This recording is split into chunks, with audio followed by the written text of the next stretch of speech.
Hi friends, എല്ലാവർക്കും ഇന്നത്തെ എൻ്റെ പുതിയ വീഡിയോയിലേക്ക് സ്വാഗതം. അപ്പോൾ ഇന്ന് ഞാൻ ഒരു ഗോളിബജിൻ്റെ റെസിപ്പി ആയിട്ടാണ് വന്നത്.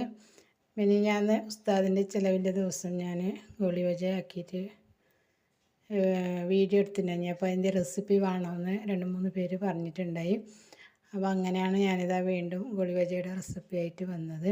അപ്പോൾ അതിന് വേണ്ടിയിട്ട് ഞാനിതാ ഇഡ്ഡലി നമ്മളെ മസാല ദോശ ഉണ്ടാക്കുന്ന അതിൻ്റെ മാവ് കുറച്ചെടുത്ത് ബാക്കി വെച്ചിന്. ഇനി ഇതിലേക്ക് ഞാനിതാ മൈദയാണ് ചേർത്ത് കൊടുക്കുന്നത്. നിങ്ങൾക്ക് എത്ര അപ്പം വേണോ അത്ര മൈദ യൂസ് ആക്കാം. ഞാനിതാ ഈ പാത്രത്തിൽ ഒരു പാത്രം മൈദ എടുത്തിട്ടുണ്ട്. പിന്നെ അതിലേക്ക് ഞാൻ കുറച്ച് തൈര് ചേർത്ത് കൊടുക്കുന്നുണ്ട്. ഒരു 1/4 ടീസ്പൂണ് അപ്പക്കാരം ചേർത്ത് കൊടുക്കുന്നു, ബേക്കിംഗ് സോഡ. പിന്നെ അതിലേക്ക് ഞാൻ പച്ചമുളക് ചെറുതായി കൊത്തി അരിഞ്ഞിട്ട് കൊടുക്കുന്നു, കുഞ്ഞായിട്ട് അരിഞ്ഞിട്ട് ഇട്ട് കൊടുക്കുന്നുണ്ട്. ഇത് ഞാൻ ഈ വീഡിയോ അപ്ലോഡ് ചെയ്തിട്ടുണ്ട്. ഇത് ചോദിച്ചവർക്ക് വേണ്ടിയിട്ട് മാത്രമാണ്. അതിൽ ഞാൻ വെറും മൈദ കൊണ്ട് ഉണ്ടാക്കിയിട്ടാണ് ഞാൻ അപ്ലോഡ് ചെയ്തത്. ഇത് നമ്മളെ ഇഡ്ഡലി മാവിൻ്റെ ദോശ മാവിൻ്റെ ബാക്കിയിരിപ്പുണ്ടെങ്കിൽ അത് കൂട്ടിയിട്ട് എങ്ങനെ നമുക്ക് ഗോളിബജി ഉണ്ടാക്കാമെന്ന് ഞാൻ കാണിച്ചു തരുന്നതാണ്. അപ്പോൾ ഇതിലേക്ക് ഞാനിതാ കറിവേപ്പിലയും ചെറുതായി അരിഞ്ഞിട്ടിട്ട് കൊടുക്കുന്നുണ്ട്.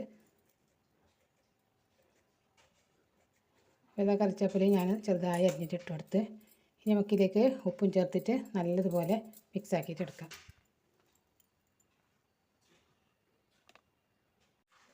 പിന്നെ ഞാനിതാ ആവശ്യത്തിനുള്ള ഉപ്പിട്ട് കൊടുക്കുന്നു. നല്ലപോലെ നമുക്ക് മിക്സ് ആക്കിയിട്ട് എടുക്കാം.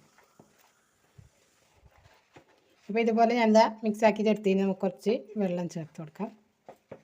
അപ്പോൾ നമ്മളെ ഇഡ്ഡലി മാവ് ദോശ മാവിൽ ഈ ഗോളിബജി ഉണ്ടാക്കുമ്പോൾ ചേർത്ത് കൊടുത്തെങ്കിൽ നല്ലതുപോലെ പൊങ്ങി വരാൻ നല്ല ടേസ്റ്റുമാണ്. അപ്പോൾ നമുക്കിതിലേക്ക് കുറച്ച് വെള്ളം ചേർത്തിട്ട് നല്ലപോലെ മിക്സ് ആക്കിയിട്ട് എടുക്കാം. അപ്പോൾ ഇതാ ഞാൻ കുറച്ച് വെള്ളം ചേർത്ത് കൊടുക്കുന്നു. ആവശ്യത്തിൻ്റെ അത്ര മാത്രം വെള്ളം ചേർത്ത് കൊടുത്താൽ മതി, അധികമായി പോണ്ട.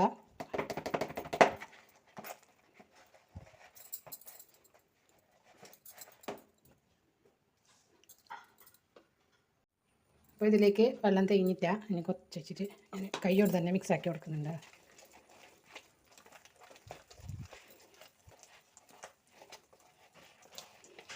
ഈ വീഡിയോ നിങ്ങൾക്ക് കണ്ട് ഇഷ്ടപ്പെടുന്നുണ്ടെങ്കിൽ ലൈക്ക് ചെയ്യാനും ഷെയർ ചെയ്യാനും ഫാമിലിക്ക് ഫ്രണ്ട്സിനൊക്കെ ഷെയർ ചെയ്യാനൊന്നും മറക്കരുത്. സബ്സ്ക്രൈബ് ചെയ്യാതെ കാണുന്ന ആരെങ്കിലും ഉണ്ടെങ്കിൽ സബ്സ്ക്രൈബും ചെയ്ത് സപ്പോർട്ട് ചെയ്യുക. വീഡിയോ ആഡ്സും ഫുള്ള് സ്കിപ്പ് ചെയ്യാതെ കാണുക. അപ്പോൾ ഞാനിത് നല്ലതുപോലെ മിക്സാക്കി കൊടുക്കുന്നുണ്ട്.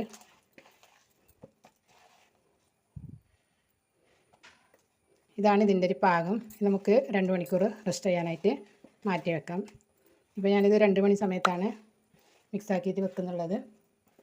4 മണിയാകുമ്പോൾ നമുക്കിത് ചുട്ടെടുക്കാം. ഓക്കെ,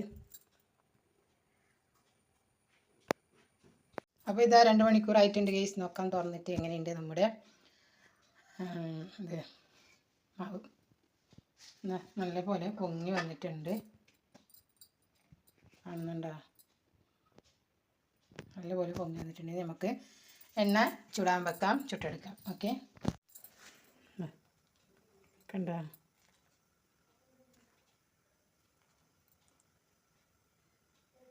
നല്ലപോലെ പൊങ്ങി വന്ന്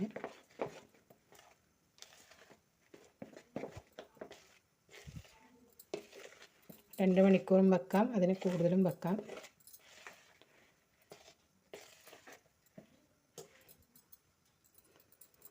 എണ്ണ വെച്ച് കൊടുത്തിട്ടുണ്ട്. എണ്ണ ചൂടാകുമ്പോൾ നമുക്ക് ഇട്ട് കൊടുക്കാം. അപ്പം എണ്ണ ചൂടായതിന് നമുക്ക് കൈ കൊണ്ട് തന്നെ കുറച്ച് ഇട്ട് കൊടുക്കാം.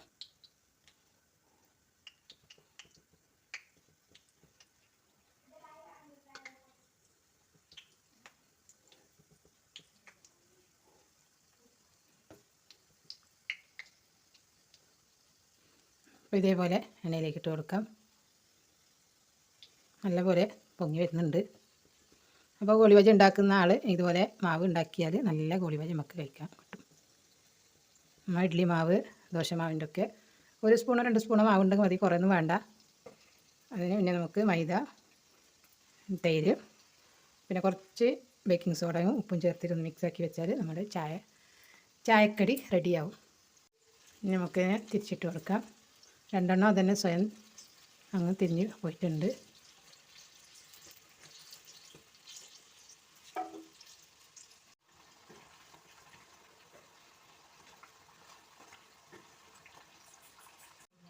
അപ്പോൾ ഇത് നല്ലപോലെ ആയി വന്നിട്ടുണ്ട്. അപ്പോൾ നമുക്ക് ചായ തിളക്കുന്ന സമയം കൊണ്ട് നമുക്ക് ഗോളി ബജി ഉണ്ടാക്കിയിട്ടെടുക്കാം. നല്ല ഗോൾഡൻ കളറായി വന്ന് അപ്പോൾ ഇതാ എണ്ണയിൽ നിന്ന് കോരി മാറ്റുന്നുണ്ട്. ഇത്രയേ ഉള്ളൂ, സിമ്പിൾ ഒരു ചായക്കടിയാണ്. എത്രയും പെട്ടെന്ന് നമുക്ക് തയ്യാറാക്കി എടുക്കാൻ പറ്റിയൊരു അടിപൊളി സ്നാക്കാണ്. എല്ലാവരും ഇതുപോലെ ഒന്ന് ട്രൈ ചെയ്ത് നോക്കണം. നല്ല ടേസ്റ്റുണ്ട് കഴിക്കാൻ. ചൂട് ചായൻ്റെ ഒപ്പം കഴിക്കാൻ നല്ല ടേസ്റ്റുള്ളൊരു അടിപൊളി ഗോളി ബജി. ഇതാ താനേ അതിൻ്റെ എണ്ണയിൽ നിന്ന് പിന്നെ കാണുന്നുണ്ടോ, നമ്മൾ കൈ കൊണ്ടൊന്നും ഇട്ട് കൊടുക്കണ്ട, മറിച്ച് കൊടുക്കണ്ട, അതന്നെ മറിയുന്നുണ്ട്.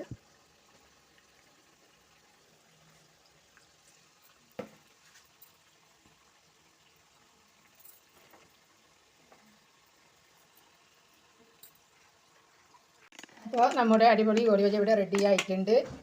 അപ്പോൾ ഇന്നത്തെ വീഡിയോ ഇത്രയൊക്കെ തന്നെ. എല്ലാവരും ട്രൈ ചെയ്ത് നോക്കുമെന്ന് ഞാൻ പ്രതീക്ഷിക്കുന്നത്. അപ്പോൾ അടുത്ത വീഡിയോ ആയിട്ട് വരുന്നവരേക്കും എല്ലാവർക്കും ബായ്.